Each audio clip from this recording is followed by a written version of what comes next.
Il va alors choisir de s'exprimer lors d'une prestigieuse conférence organisée par le Wall Street Journal et diffusée sur Internet. Tous les poids lourds de la Silicon Valley y ont déjà défilé. On y parle nouvelles technologies et c'est Kara Swisher qui mène l'interview, aux côtés d'un autre journaliste, Walt Mossberg. Et comme beaucoup avant lui, Mark va passer un sale quart d'heure. Voici Mark Zuckerberg. Il était très au courant des thèmes de l'interview, donc on était vraiment surpris de le voir si nerveux. Pourquoi faites-vous en sorte que je dois vérifier l'intégralité des infos qui me concernent? Je pense qu'il faut comprendre comment le système est conçu pour saisir son mode de fonctionnement. Je parlais avant de ce que font les utilisateurs sur le site. Ils partagent leurs informations avec leur entourage. Mark ne répond pas du tout à la question. Mais en face de lui, le journaliste insiste. Mais vous n'avez pas répondu à ma question. Vous semblez avoir décidé de rendre publiques mes informations personnelles sur Facebook. Vous l'avez fait tout seul, sans prévenir? Nous lui avons posé des questions l'un après l'autre et il a refusé de répondre. Alors nous lui disions « Répondez ! Ce n'est pas ça notre question !» Et à force de ne pas répondre aux questions des deux journalistes, l'interview devient de plus en plus musclée. Ces emails que vous avez écrits à la fac, ils vous suivent, que ça vous plaise ou pas. Kara évoque un email envoyé par Mark 5 ans plus tôt.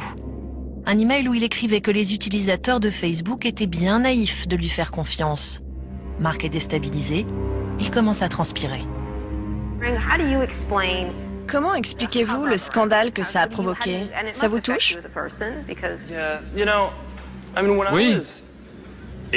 J'ai fait plein de bêtises quand j'étais à la fac. Je ne me cherche pas d'excuses. Et je suis vraiment désolé d'avoir fait ça. Certaines accusations sont vraies, d'autres non. Pouvez-vous nous dire quelles accusations sont vraies? Je ne sais pas trop, c'est loin. Mark perd tous ses moyens, il ne maîtrise plus ses réponses et transpire un peu plus. Et il se met à transpirer, mais vraiment transpirer. À quel point transpirait-il? Oh, entre nous, on appelait ça la fête de la transpiration. On ne pouvait pas voir ça du public, mais c'était vraiment énorme. Ça coulait à grosses gouttes le long de son nez. J'avais peur qu'il fasse un malaise, et il était tout pâle, il avait l'air malade. Pour moi, c'était une crise d'angoisse. Il nous a dit qu'il ne se sentait pas bien, mais en tout cas, c'était très mauvais pour lui.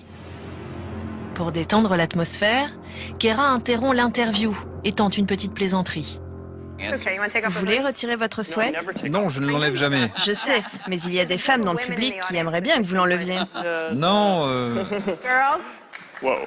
En s'épongeant le front, Mark prend conscience de la situation. Il cherche une issue, mais les questions repartent de plus belle.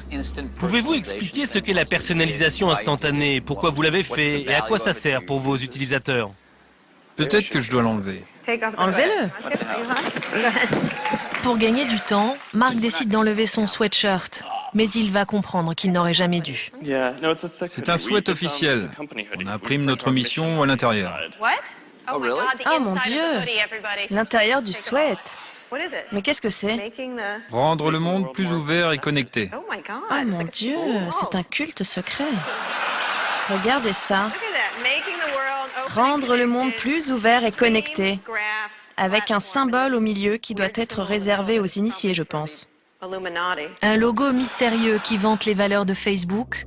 Kara gère la situation sur le ton de l'humour, mais cela ne suffit pas à détendre l'atmosphère. Mark Zuckerberg le sait, l'interview est une catastrophe, il ne pouvait rêver pire publicité. Ce jour-là, il prend conscience de ses difficultés à communiquer.